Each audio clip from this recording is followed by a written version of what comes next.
Hello guys, good morning. So itong month of June ay nagtanim na kami sa cottage ng mga vegetables. Yan. May okra, may leek, ampalaya, sitaw, tsaka sili panigang. Tapos ito naman tanim ng asawa ko na kamatis, bell pepper, so yun, patola. Yan guys. Tapos, meron din dito pang kamatis, tsaka mga strawberries. Yung strawberries is matagal na yan, mga 3 years na yan, ganyan, hindi siya namamatay. So, yan yung tanim ng biyanan ko naman doon sa kabila. So, yan, meron sa gilid, nagtanim na yung biyanan kong lalaki ng mga grapes. Kasi nga, hindi nagagamit tong lupang to guys eh. So, yan. Ito naman yung swimming pool. Yan yung tanim namin ngayon. Month of June na kakalipat lang namin. Yan. Marami pang space.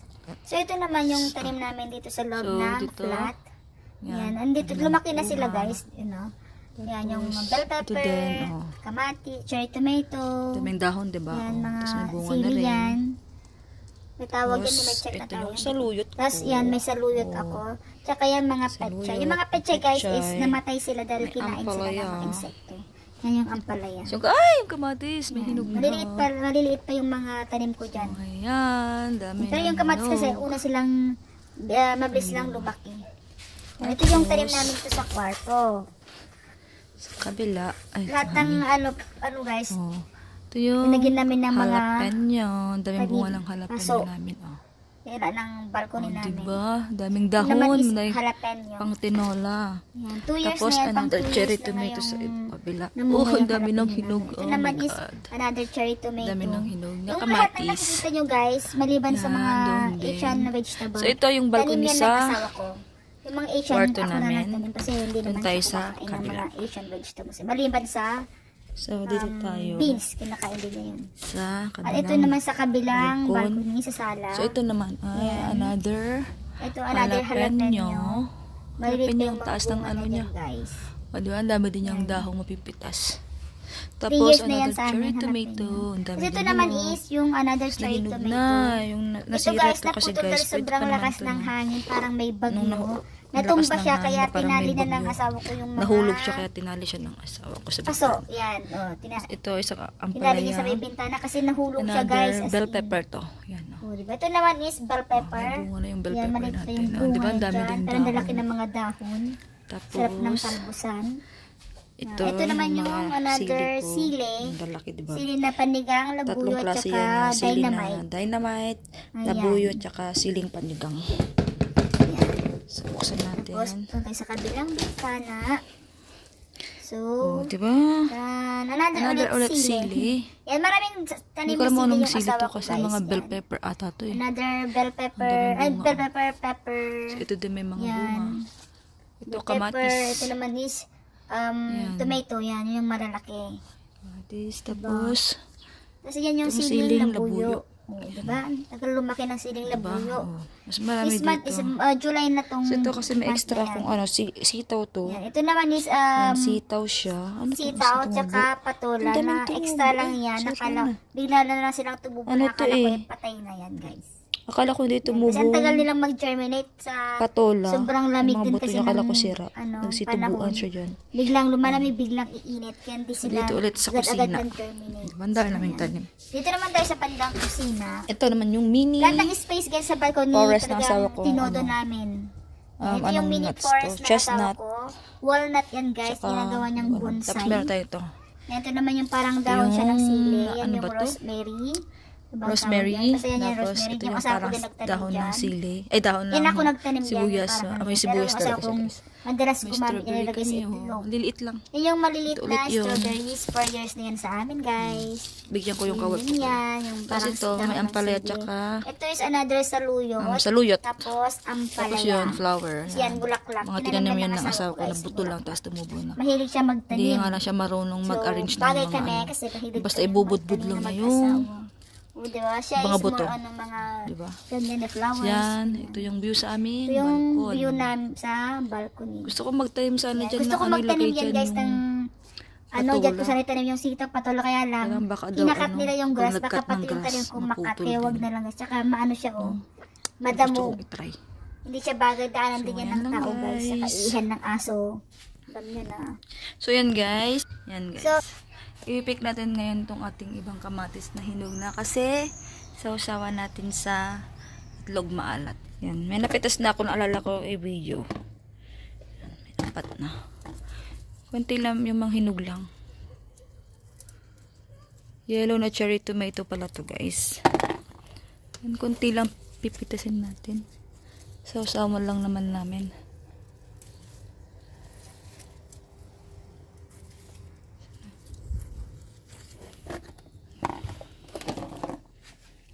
So, ayan.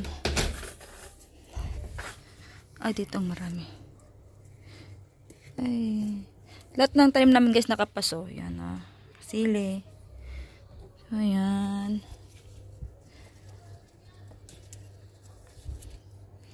Tapos, kukuha din ako ng mga dahon ng sili. Yan. Dami naming dahon ng sili. Pang tinola. So, ayan. Pitas pa ako, kulang pa to eh. Diba? Dito lang yan sa kwarto namin. Meron pa sa cottage guys, pero malayo yun eh. Dito sa bahay. 20 minutes siguro by car. Ata.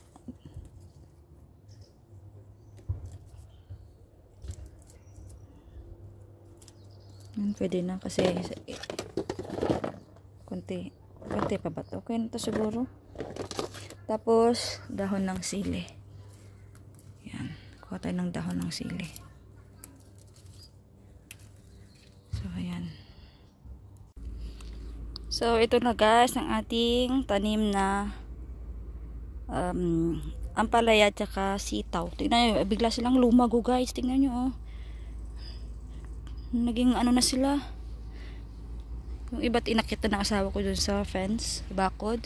Ito naman yung patulo natin, ang taas-taas na. Yung isa, sa ampalaya. So, ampalaya natin guys, tignan nyo ang lago. O, diba? Ang ganda na. Pero hindi ko pa yan pwedeng talbusan kasi hindi pa siya namumulaklak. Tapos yan, yung ano, yung sitaw. Gusto na lang kuya kong talbusan kasi masarap yan sa dinengding. Pero wag muna kasi antayin natin ano, magbunga muna bago natin tanggalan ng ano. So, ito yung leek. Ito yung sili natin na labu at saka siling panigang. Tapos yung okra. Yan. May mga bunga na siya guys. Oh. May na-harvest. Akala ko namatay itong okra ko guys. Tapos bigla silang ulit na ano, nabuhay kasi dry na dry sila nung sobrang kainitan ng panahon. Yan. Ito parang akala ko patay na eh kasi brown na yung mga dahon niya eh. You know, may mga bunga na siya. Tapos may na-harvest na rin akong isa na okra. May kuha na ako dati pa, 3 okra. Tapos itong kangkong tinalbusan ko na rin. So yan sila. Ito yung kangkong natin, ang lago. Yan. Tapos yung nagdamo pala kami kanina. Kasi as in, ang dami ng damo sa paligid ng ating halaman. Yan. Ito yung kamatis. Napitas na ng asawa ko yung ibang kamatis na hinog. Kinain niya ng fresh. Ito mga bell pepper. Ito pa yung kamatis. Yan. Diba ang dami niyang bunga. Yun yung iba nating sili. Strawberry. Yan. So, yun naman yung grapes. Diba? Marami pang space na pwedeng pagtaniman dito. Yan. Pero ito muna. Yan yung kuya ko. So yan, after 2 weeks, yan, bumalik ulit tayo sa cottage para mag-harvest ng ating kangkong. Tingnan nyo guys, after 2 weeks, yan o, biglang lumago yung ating kakong na ating kinalbusan. Tapos yan, may mga bulaklak na rin ng okra. Ano, diba? Ang bilis pa lang nilang lumaki guys, yung mga kangkong okra. Yan, sarap. So, ito naman ang ating ampalaya. Ayan. Wala pa siyang bunga. Akala ko wala pa siyang bunga dyan, guys. O, diba? Tingnan yung dami. Ang sarap na niyang tanggalan ng dahon dahil sobrang lago. Ayan. Malago pala yun. Yan. Ang dami na rin niyang mga bulaklak ang ating sitaw. Yan. Nagsisitaasan na sila, guys. Kung papansin nyo yan. Sarap. At ito din yung sitaw natin. Tinanim ko lang yan, guys, sa ano, sa bed na to. Hindi ko nakalimutan ko ng tawag dito sa ano yan. Yan. Ang dami niyang ano guys, dahon. Sobrang malago. Tignan nyo yan oh. Parami yung ano ng ating ampalaya. Ito naman yung ating patola, pataas ng pataas pero wala pa rin bunga. Yan. At ito naman ang ating sili panigang. Diba guys, ang dami niyang bunga. Mamimitis din tayo dyan guys. Yan, ang sarap niya sa mga dinuguan. Yan, sa mga sinigang na baboy, baka, manok. Ito naman yung ating pepper, hindi ko alam, cayenne. Cayenne natin, no? Ibang klase din cayenne. Ito naman yung kamatis ng asawa ko. Ang dami ng hinog guys. Lagi lang yung kinakain ng ganyan, pipitas, parang apple. Yan. Pipitas. Ito naman yung ating sili guys, na sa bahay, sa flat house. Inipat ko dito. Yan, meron ng buhay yung siling labuyo.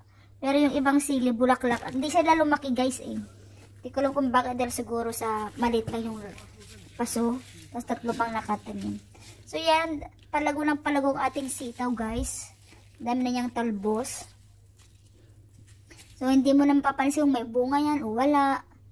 Yan. Ito yung ating patola. Yan. Ang tataas niya maraming bulaklak pero wala pa akong napansing bunga niya guys. Diba? O tingnan yung palaya natin guys. Parami ng parami yung ano niya. Talbos. Yan. Hindi ko alam kung tatanggalin ko ba yung talbos niya para hindi na magkalat. Kasi parang hindi nalalaki yung ano guys yun. Hanggang gano'n na lang siya. Hindi na kasi makapag ikot. Ito naman yung aming leek. Yan, talim yan ng asawa ko. So ito na nga guys, nagtalbos na ako ng kangkong. Yan. Ang dami yung natalbos yan guys. First time kong ganun karaming makaharvest ng kangkong. Kasi last year nagtanim ako ng kangkong pero dito sa bahay. Doon sa malaking pot pero hindi siya ganung kalago. Iyan, as in, ilang pirasong buto lang yan. Tapos ganyan na, lagi na siyang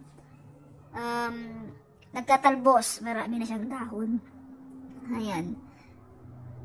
Hindi lahat ng mga napitas ko dyan na harvest ko guys is sa akin. Sineshare ko din siya sa mga kawork ko. Ayan.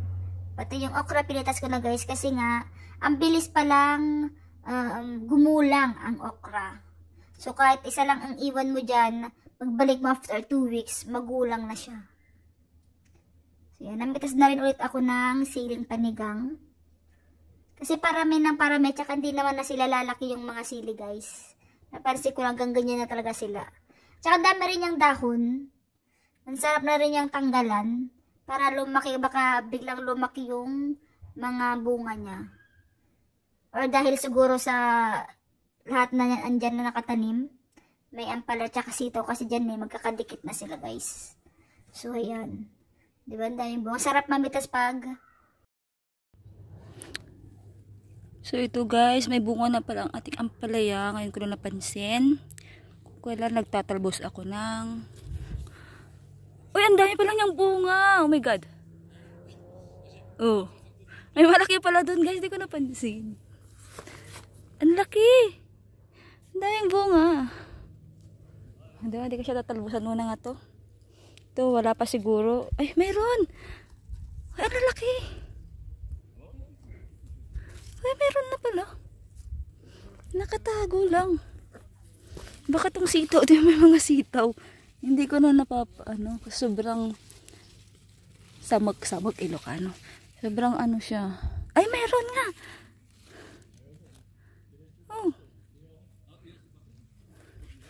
Ay, ang galing. Baka tong din. Patola, meron ng patola. Hindi lang natin pansin. Hindi ko lang pansin. Ay, ang galing. Ang dami ng bunga. Kasi itong sitaw, ang dami kasing bunga. Ayun pala, may mga... Kita nyo ba guys? Yun yung sitaw, humahaba na. Saya-saya. Kasi alam ko kasi siyang talbusan guys kasi sobrang samak. Ano ba yung sa Tagalog kasi ng masamak? Kalimutan ko na. Basta maano siya, maraming ano. Talbosan natin dapat tong ampalaya kasi ang dami niyang dahon guys. Oh. Nakakaluto na kung ano ampalaya, patulo, tsaka sitaw. Diba? Pero ang believable, may mga bunga na sila. Ihalo ko sa ano sana itong mga dahon. Munggo. So yan, natalbos na ako. So kakalbos lang ako konti guys, tapos mamaya ulit. Uy, ang galing, galing, galing.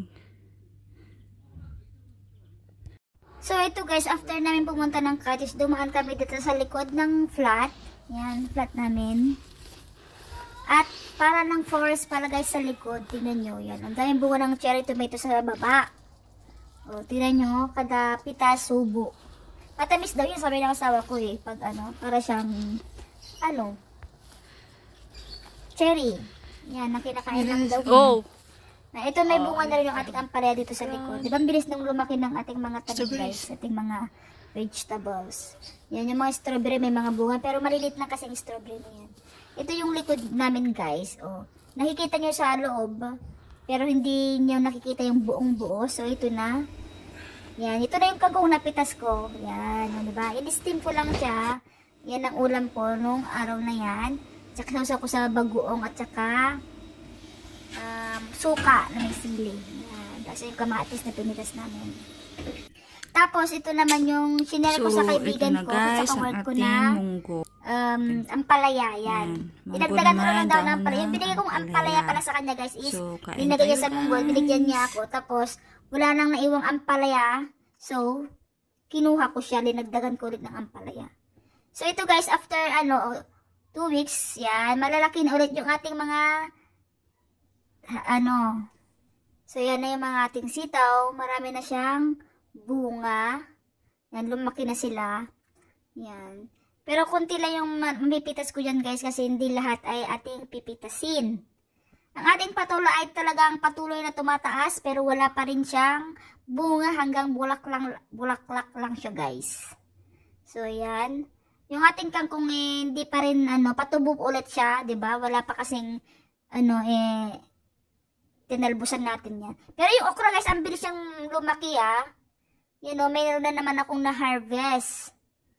Ayan, ang hirap niyang tanggalin, makati pala yung ng okra guys.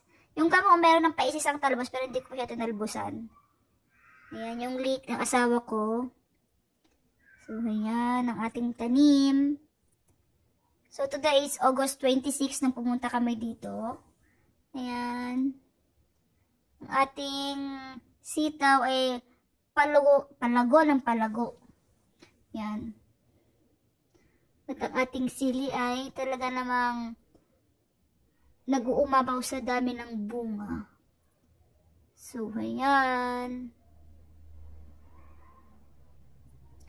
So, yan ang ating ampalaya guys. Lumalaki na yung mga bunga niya. Yan. Merong maliliit pa. So, yan yung ating sita. Kung nakita yung 2 weeks ago, maliliit pa. Ngayon, bigla na silang lumaki. Na pwede na talagang harvestin at ihalo sa panakbet. So, yan guys. Tatalbusan ko din to mga, natin, ampalaya. Kasi nga, para lumaki yung mga bunga. Yan.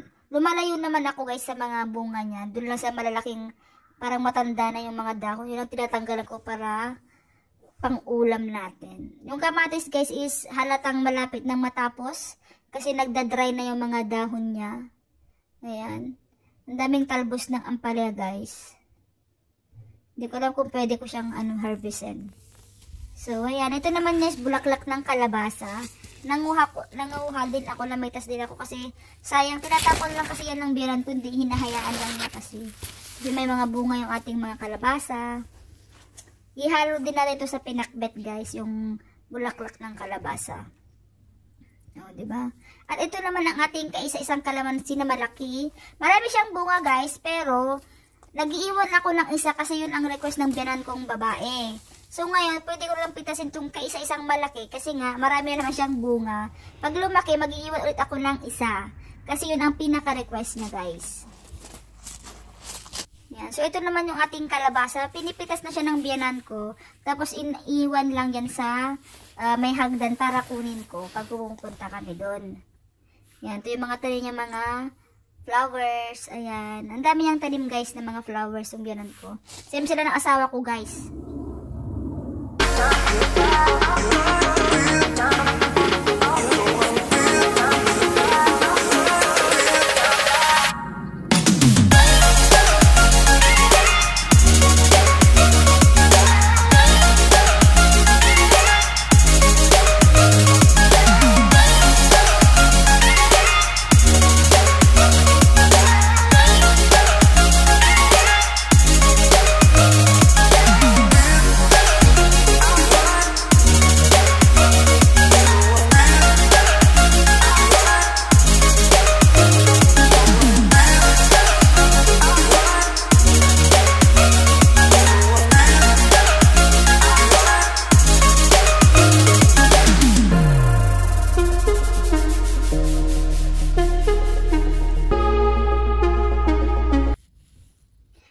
So, ayan guys, ito na ang ating na-harvest sa cottage. Ayan.